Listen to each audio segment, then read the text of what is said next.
Bismillahirrahmanirrahim. Assalamualaikum warahmatullahi wabarakatuh. Alhamdulillahi rabbil alamin. Wassalatu wassalamu ala asyrafil anbiya'i wal mursalin wa ala alihi wa sahbihi ajma'in, amma ba'd.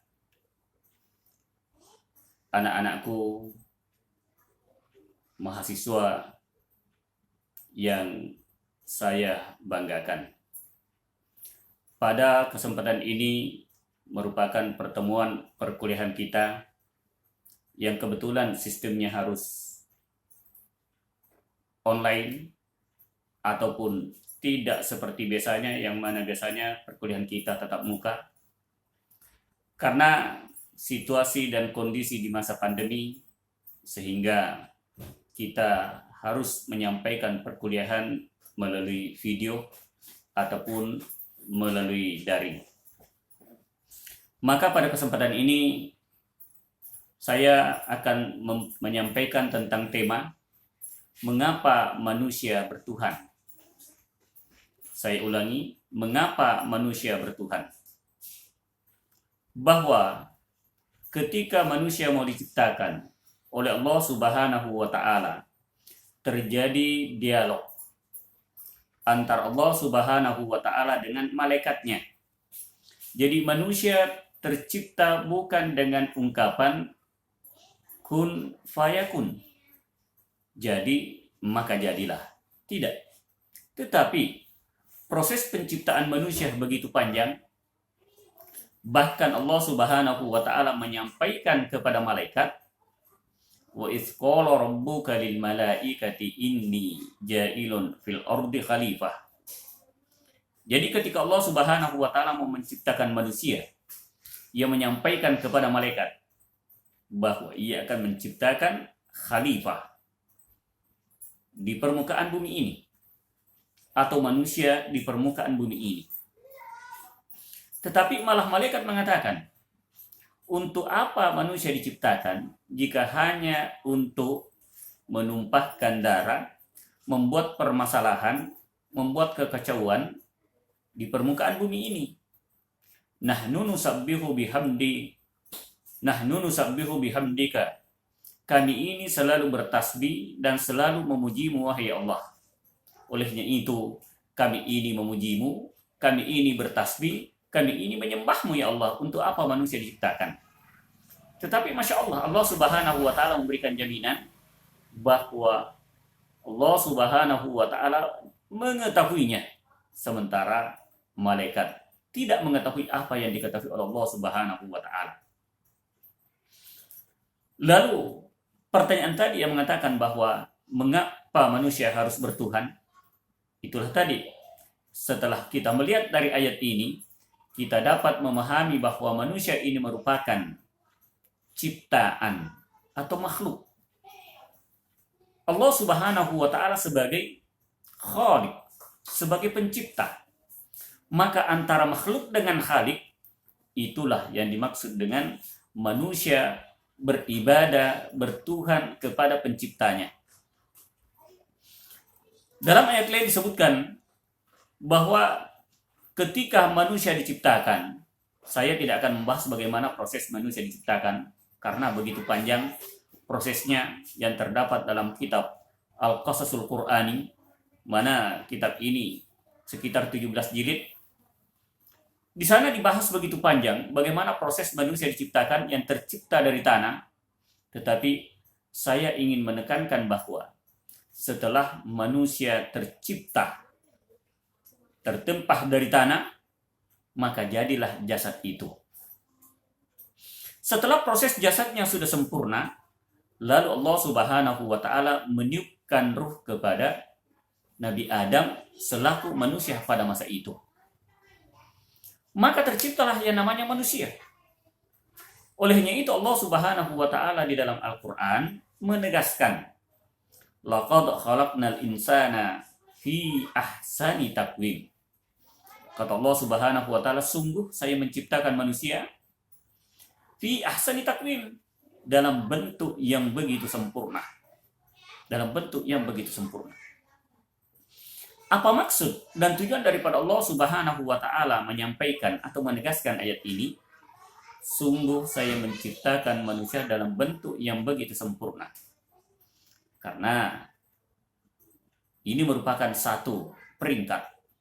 Ini merupakan satu penghargaan kepada manusia yang mana Allah Subhanahu wa taala menegaskan bahwa manusia diciptakan dalam bentuk yang begitu sempurna. Malaikat ciptaan Allah Subhanahu wa taala. Jin ciptaan Allah Subhanahu wa taala. Hewan ciptaan Allah Subhanahu wa taala. Maka segala sesuatu yang ada di permukaan bumi ini itu merupakan ciptaan Allah Subhanahu wa taala. Tetapi satu-satunya ciptaan Allah Subhanahu wa taala yang diberi gelar atau yang dipertegas bahwa fi ahsani takwim, dalam bentuk yang begitu sempurna, yaitu manusia.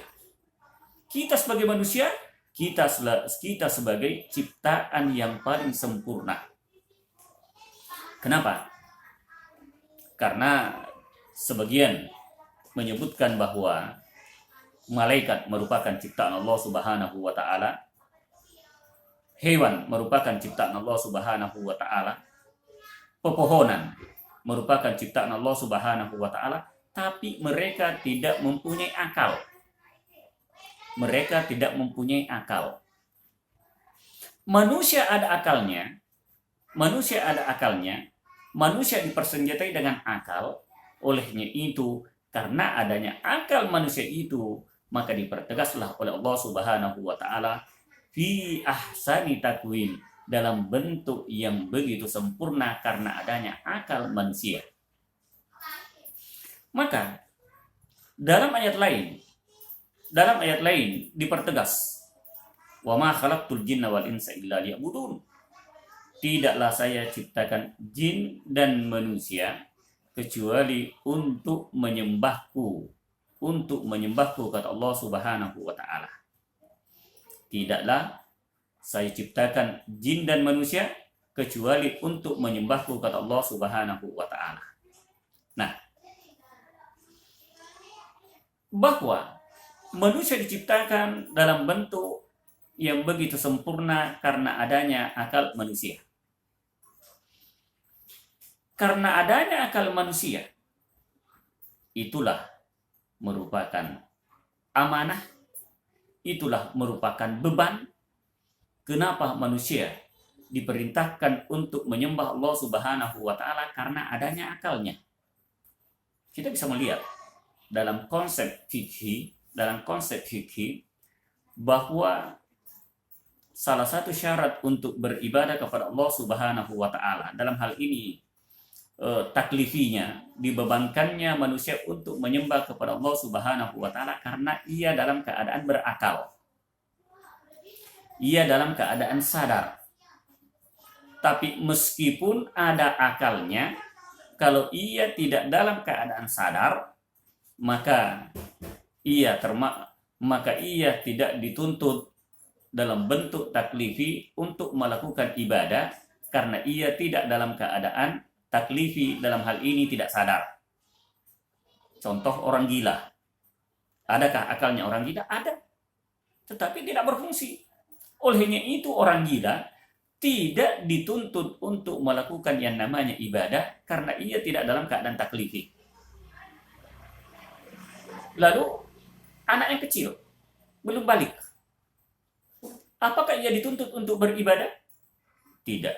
Kenapa? Karena ia belum taklifi. Termasuk orang tidur, tidak dalam taklifi.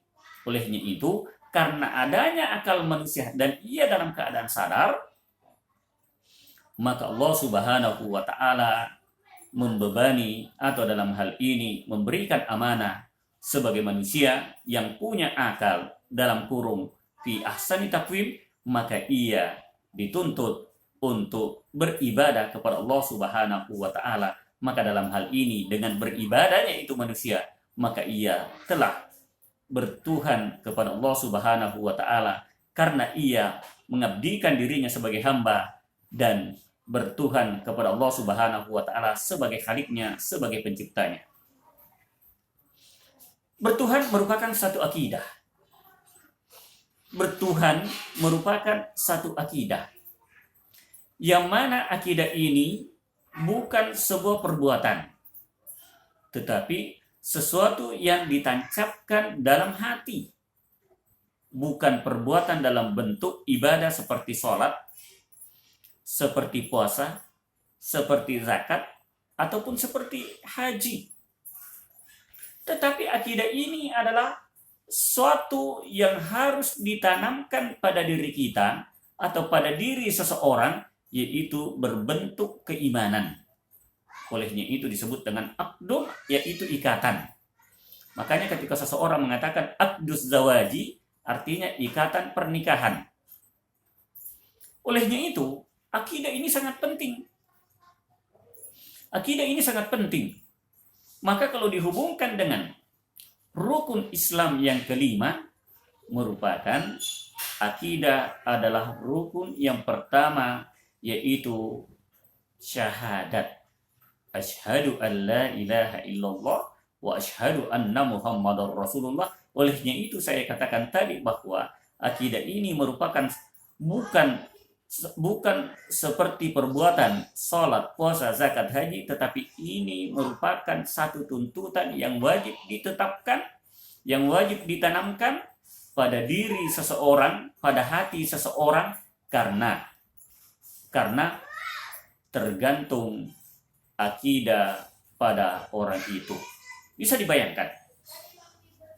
Kalau tadi saya katakan bahwa di antara rukun Islam itu adalah syahadat, yang kedua sholat, puasa, zakat, dan haji. Akidah merupakan rukun yang pertama, yang kandungannya yaitu syahadat, asyhadu an la ilaha illallah wa asyhadu anna Muhammadar Rasulullah. Sering saya katakan bahwa dari rukun Islam yang ada, urutannya sesuai peristiwa dan kejadian yang terjadi. Maka mari kita melihat yang terakhir, haji. Rukun yang kelima adalah rukun haji. Dan ini merupakan rukun yang terakhir, yang mana Allah Subhanahu wa ta'ala menetapkan atau mewahyukan atau menyampaikan kepada Muhammad, kepada Rasulullah sallallahu alaihi wasallam, sebagian pendapat dalam kitab Al-Fiqhul Wadi bahwa wajibnya haji, ada yang mengatakan tahun ke-8 Hijriah, ada yang mengatakan tahun ke-9 Hijriah. Artinya 8 tahun kemudian, 9 tahun kemudian Rasulullah SAW berada di Madinah. Setelah hijrahnya Rasulullah, baru kemudian perintah haji diwajibkan. Artinya dari perintah-perintah dari rukun Islam itu yang ada, haji merupakan perintah yang terakhir. Haji merupakan perintah yang terakhir. Kita semua ketahui bahwa periodisasi dakwah Rasulullah SAW, yaitu periode Mekah dan periode Madinah. Tiga hukum yang ada di Madinah, yaitu zakat, puasa yang diwajibkan pada tahun kedua Hijriah, lalu 6 tahun kemudian, sekitar tahun ke-8 Hijriah, baru kemudian perintah haji diwajibkan. Maka mari kita kembali melihat periodisasi dakwah Rasulullah SAW ketika beliau berada di Mekah sebelum hijrah Rasulullah SAW. Sebagaimana tadi saya katakan bahwa rukun Islam yang ada, yang pertama adalah akidah, lalu yang kedua sholat. Akidah harus ditanamkan lebih awal, lalu kemudian ibadah yang lainnya, sholat, puasa, zakat, dan haji. Yang pertama menjadi kesepakatan adalah akidah, yaitu kalimat tauhid, kalimat asyhadu an la ilaha illallah wa asyhadu anna Muhammadar Rasulullah. Nah, sholat, zakat, puasa, dan haji merupakan perintah Allah Subhanahu wa ta'ala dalam konsep ibadah. Apa maksud konsep ibadah? Bahwa ibadah ini wajib diperintahkan dulu baru dilakukan, atau diwahyukan dulu melalui Jibril, lalu kemudian diwajibkan. Contoh, tadi perintah zakat, perintah puasa, perintah haji, itu diwahyukan dulu, baru diwajibkan. Lalu bagaimana dengan sholat? Saya yakin-yakinnya kita sepakat bahwa sholat tidak serta-merta diwajibkan kepada umat Muhammad sebelum Rasulullah SAW melaksanakan yang namanya Isra dan Mi'raj, yaitu perjalanan dari Mekah ke Madinah, Madinah ke Sidratul Muntaha, itu disebut dengan Isra, lalu Mi'raj dari Sidratul Muntaha, Masjidil Aqsa, lalu naik ke Sidratul Muntaha. Saya ulangi, dari Mekah ke Madinah, Madinah ke Masjidil Aqsa, lalu dari Masjidil Aqsa ke Sidratul Muntaha, indah Sidratul Muntaha, lalu kemudian bertemu langsung dengan Allah Subhanahu wa taala untuk menerima perintah sholat. Maka di sini timbul pertanyaan, tahun keberapa? Tahun keberapa Rasulullah SAW diperjalankan untuk menerima perintah sholat? Dalam kitab-kitab As-Sirah An-Nabawiyah, dalam kitab As-Sirah Nabawiyah disebutkan bahwa peristiwa Isra dan Mi'raj, yang mana peristiwa ini di mana Rasulullah SAW diperjalankan untuk menerima perintah sholat di hadapan Allah Subhanahu wa taala, terjadi pada tahun ke-11 kenabian. Terjadi pada tahun ke-11 kenabian. Artinya apa? Hampir 11 tahun atau katakan 10 tahun setelah Rasulullah SAW diangkat menjadi nabi, lalu kemudian diperjalankan untuk menerima perintah sholat. Artinya apa? Antara akidah dengan ibadah, antara rukun pertama dengan rukun kedua, itu hampir 11 tahun, atau katakan sekitar 10 tahun kemudian baru ada perintah sholat. Kalau tadi zakat nanti ketika Rasulullah berada di Madinah, puasa juga demikian, haji juga demikian. Kalau antara rukun pertama dengan rukun kedua, antara syahadat dengan sholat, jaraknya hampir 10 tahun atau 10 tahun lebih, maka timbul pertanyaan, apa yang menjadi ladang dakwah Rasulullah SAW sebelum diwajibkan sholat, sebelum diwajibkan zakat, sebelum diwajibkan puasa, sebelum diwajibkan haji?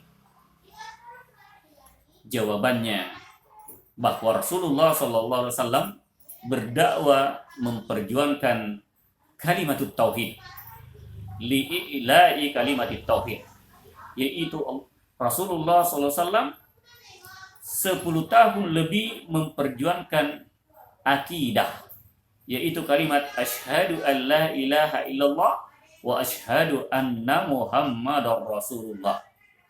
Saya ulangi, bahwa 10 tahun lebih Rasulullah SAW memperjuangkan akidah untuk menegakkan kalimat asyhadu an la ilaha illallah wa asyhadu anna Muhammadar Rasulullah. Maka manusia wajib bertuhan dengan konsep yang pertama, menanamkan akidah pada dirinya, meneguhkan kalimatut tauhid, meneguhkan kalimat asyhadu an la ilaha illallah wa asyhadu anna Muhammadar Rasulullah, lalu kemudian dituntut untuk melaksanakan konsep ibadah, yaitu sholat, puasa, zakat, dan haji. Maka disinilah konsepnya manusia wajib bertuhan dengan konsep menanamkan akidah, lalu kemudian melaksanakan perintah sholat, puasa, zakat, dan haji. Demikian, mudah-mudahan apa yang saya sampaikan ada manfaatnya. Saya akhir dengan ucapan wallahul muwaffiq ila aqwamit thoriq. Assalamualaikum warahmatullahi wabarakatuh.